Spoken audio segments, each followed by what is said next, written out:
It's really quite something, isn't it, how quickly young people seem to pick up new technology. Oh, absolutely. I was looking at the latest Ofcom data, and it really shows how far ahead they often are with things like generative AI. Yeah, the 2024 Online Nation Study. That's the one. It found, get this, 54% of online kids aged 8 to 15 in Britain had used a generative AI tool in the past year. 54%. Wow. And I bet it's even higher for the older ones in that group. Exactly. For 13 to 15-year-olds, it jumps to 66%. 66. Compare that to, what was it, only 41% of UK internet users aged 16 and over. That gap is significant. It really shows that they're diving in headfirst. Definitely. And ChatGPT seems to be the most common, about 37% of kids using it, then Snapchat, My AI. And what makes those numbers really, hit home is that over half of those kids, the 8 to 15s using AI, said they'd use it for schoolwork. Right, so it's not just messing around online. No, it's already weaving its way into their learning, which is exactly why this deep dive today feels so, well, urgent. Absolutely. So our goal today is really to dig into the serious risks AI might pose in schools. We're talking safety, privacy, even academic honesty. And critically, how we can actually tackle those risks. How do we help kids use this tech responsibly, effectively? And you've brought some great source material for this from the DFE Sector Comms YouTube series, specifically their Module 3 videos on AI and education. That's right. They offer a really good framework. To help guide us, we're going to look at 5 key risk areas educators really need to get their heads around, and honestly, anyone interested in tech and learning should too. Okay, So first, the risk of pupils or students stumbling onto inappropriate or harmful content. Second is exposure to stuff that's inaccurate, misleading, or, importantly, biased. Okay, makes sense. Third, data protection breaches, always a big one. Fourth, intellectual property infringements. And finally, number 5, the challenges to academic integrity. That does sound like a fair bit to cover. It is. But I guess the point is, while AI can do amazing things, understanding these risks is just foundational, isn't it? It has to be. We can't just rush in without thinking about the implications for learners, for the whole school environment. Right. So let's start this journey then. Where do we begin? Maybe with that amplified online landscape and the content risks. Good place to start. It's interesting how the online world often acts like a mirror, or maybe even a magnifying glass, for offline behaviors. You mean things like bullying? Exactly. Online bullying can become so much more pervasive, harder to escape, harder to stop than, playground stuff. Yeah, it follows you home. Precisely. And that observation really underscores why school leaders need to be constantly looking at their safeguarding and behavior policies, updating them to reflect these new AI-driven risks. And the Department for Education, the DFE, they're stepping in here. They are. They've put out guidance, the generative AI product safety expectations. It gives pretty clear pointers for AI products used in schools. Okay, so what's the main thrust of that DFE guidance? What are they really focusing on? It's quite broad, actually. It covers things like content filtering, monitoring activity, security, data protection, IP, transparency, accountability, the works. Right. But the core message, I think, the big shift AI brings is that safeguarding isn't just a policy document anymore. It's got to be this dynamic, everyday vigilance for everyone. Especially teachers. Especially teachers, yeah. They're on the front line, playing a key role in staying informed, being proactive. Safeguarding is really everyone's job now, maybe more than ever. That makes sense. So having that baseline understanding of the guidance is crucial. Yeah. But then you get into the actual content these AI systems create, and that's where it gets really complex, doesn't it? Things like bias, misinformation. It really does, because these AIs, they learn from these absolutely enormous data sets, and inevitably they reproduce the biases that are already out there in society. Or biases baked in by the designer. Or biases from the designers, yes. Yeah. Which just hammers home why you have to critically evaluate anything these tools spit out. You can't just take it at face value. And it's not just bias. You mentioned hallucinations. You're right. Those are the unintentional inaccuracies. The AI just makes stuff up, essentially, but presents it as fact. But perhaps the most disturbing thing, flagged in the source material, is the rise of AI-generated child sexual abuse images, CSAI. That's a huge safeguarding threat. That's chilling to even think about. What makes that specific threat so dangerous? Is it harder to detect? Part of the problem is how accessible the tools are becoming. Predators can use them to manipulate real photos, create deepfakes, generate incredibly realistic, horrific material. And these tools are just out there. But often freely available, yeah. Which is deeply concerning because it means young people who might normally be blocked from finding such content could potentially generate it themselves. God, that's awful. It is. Thankfully, there are new UK laws coming in or already in place criminalizing, possessing, creating, distributing these kinds of AI tools. A necessary step, definitely. But the sources also mentioned this goes wider, doesn't it? Something about counterterrorism concerns. It does, yeah. Emerging tech like generative AI poses risks there too. It's still early days, but there's evidence people are experimenting with using AI to create synthetic propaganda. Deepfakes, essentially. So the worry is that extremist content could become more persuasive, harder to spot, maybe even swamp the systems trying to moderate it. That's exactly the concern. If you combine AI generation with other tools, you could potentially produce and spread propaganda on an industrial scale. It just ramps up the challenge of tackling online radicalization. Which brings us back to critical thinking skills. Absolutely. Helping young people develop those skills to spot AI-generated misinformation, to question extremist narratives becomes even more vital. Okay, so moving on from content risks, let's talk about data protection and intellectual property. You mentioned they're often confused but are actually distinct legal areas. Yeah, people often lump them together, but it's really important to separate them. Data protection under UK GDPR, that's all about protecting personal data. So information that identifies someone specific. Exactly. Pupil names, assessment data, their written work, anything identifiable. And the key thing is you need a lawful basis, like consent or a contract or a legal requirement, before you process that personal data using AI. So if an AI tool is storing that data or learning from it or sharing it, Without the right safeguards and that lawful basis, yeah, you could easily fall foul of data protection law. Big implications for schools. okay, that's data protection, protecting the person's info. How does intellectual property, IP, differ then? IP law protects the creation itself, the original creative work. So Okay. that could be a teacher's lesson plan, resources they've made. And crucially, a student's own work. Absolutely. A pupil's essay, their artwork, whatever they create. Under UK copyright law, the student automatically owns the copyright to their creative work. Right. And this is where it gets, well, sticky.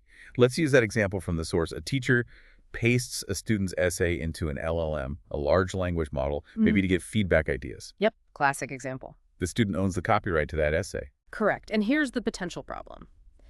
That AI model might learn from the essay.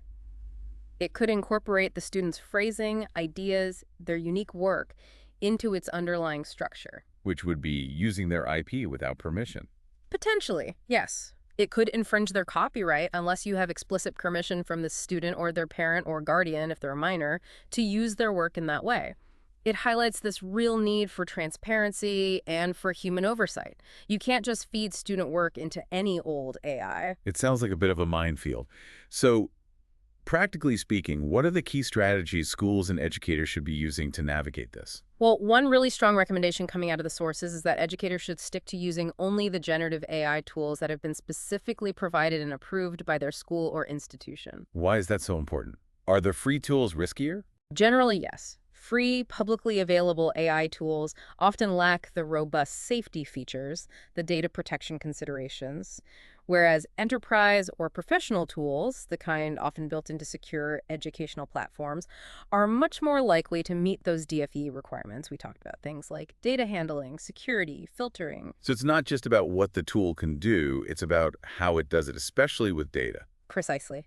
There was a good example mentioned, Scott Hayden's college. They set up a closed AI system for their students, Closed meaning.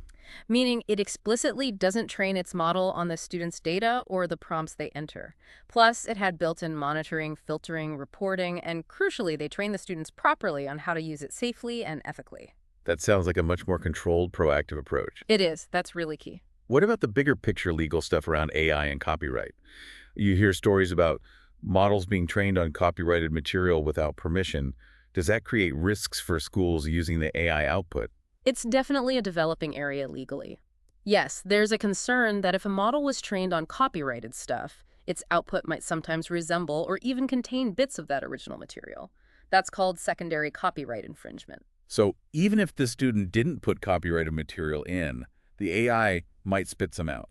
It's a possibility, though likely a complex legal argument. To be cautious, the advice is generally to avoid publicly publishing content that's been largely generated by AI, say, putting it straight onto the school website without significant human input and checking. Okay. This really does circle back to the need for schools to have solid, up-to-date online safety policies, doesn't it? Absolutely. It hammers home that point. Policies need to be current, staff need to know their roles, know the filtering and monitoring systems, and critically, know when they need to talk to their designated safeguarding lead, their DSL, if something doesn't feel right. Which leads us nicely to the next big challenge, academic integrity. And alongside that, how we foster critical thinking when AI can seemingly write an essay for you. Yeah, this is a huge one. AI-generated text can be incredibly convincing, sometimes really hard to tell apart from a student's own writing. So how do we ensure honesty, integrity, especially for work done outside the classroom, like homework? Well, the first thing the source material stresses is that those AI detection tools, they aren't the silver bullet people hoped for. Research shows they're pretty unreliable. Unreliable how? What does that mean for a teacher? It means they can flag work as AI-generated when it isn't producing false positives.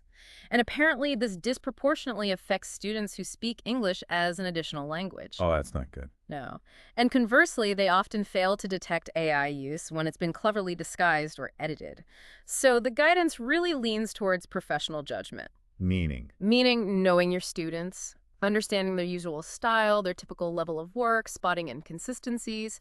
That's seen as far more effective than just relying on a detection score. Right. Knowing the student's voice. What about formal exams? What's the official line there? The Joint Council for Qualifications, the JCQ, is crystal clear. Students have to submit work that is entirely their own. No wiggle room. No. Any use of AI has to be properly acknowledged, like citing a source. If it's not, it's considered malpractice. And the consequences. Severe. Potentially disqualification from the exam or even the whole qualification. So educators are advised to do manual checks looking for weird vocabulary, sudden shifts in tone, things that just don't sound like the student. Okay, exams are one thing, but what about day-to-day homework? Assignments?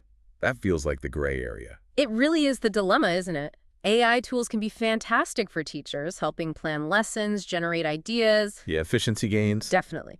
But students shouldn't be leaning on them to actually do the work, because if they do, they just bypass the whole learning process. So schools need to be really clear about the boundaries. Exactly.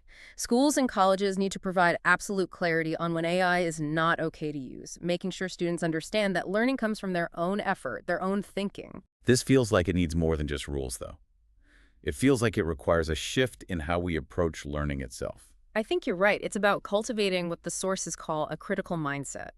Encouraging students, when they do use AI, perhaps for research or brainstorming, to constantly question it, analyze it, evaluate what it gives back. Especially because AI can sound so confident, so persuasive, even when it's wrong. Precisely. So the real goal here isn't just teaching about AI, it's teaching students how to think smarter than the AI. That's genuine AI literacy. It's about interrogating the output, knowing its limits. So AI literacy isn't just don't click suspicious links. Oh, much more than that. It goes way beyond basic cybersecurity. It's understanding a bit about how AI works, its history, its societal impact, but also recognizing where it falls short. And that applies to educators using it too, right? You mentioned efficiency, but is there a risk of outsourcing too much thinking? There absolutely is. If AI writes all the lesson plans, all the policy documents, all the emails, yes, it saves time. But we risk losing that deep understanding, that critical scrutiny that comes from grappling with the task ourselves. And there's that tendency to treat AI like it's Human. Yes, the anthropomorphizing. Treating it like it knows or understands. It doesn't. It processes patterns. And if we forget that, we can become over-reliant, complacent, less likely to double-check its output. And didn't the sources also mention something about AI struggling with neurodiversity? Yes, that's a really important point. A lot of the data AI learns from reflects neurotypical ways of thinking and communicating.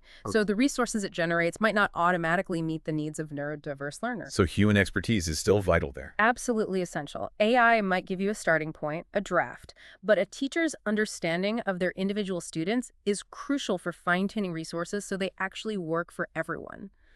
Human insight makes it bespoke. Okay, so wrapping this all together, how should we be thinking about designing assignments now to kind of, I don't know, future-proof learning against AI, just doing it all?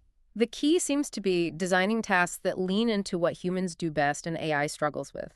Things that require independent thought, genuine personal reflection, complex reasoning, maybe practical, hands-on application. Stuff AI can't easily fake. Exactly. Tasks where the process is as important as the product.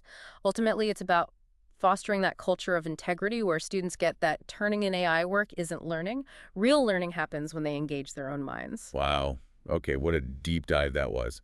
It's so clear that using generative AI safely and effectively in schools isn't just about installing new software, is it? Not at all. It really hinges on being proactive, understanding these risks we've talked about, content, data, IP, academic integrity, and actively mitigating them. It's finding that critical balance, isn't it? Harnessing the power of AI for efficiency, for new ways of teaching perhaps, but without sacrificing those core educational values like critical thinking, originality, real understanding. Yeah, that balance feels key. This whole exploration into AI and education, it really highlights that technology is fundamentally a tool.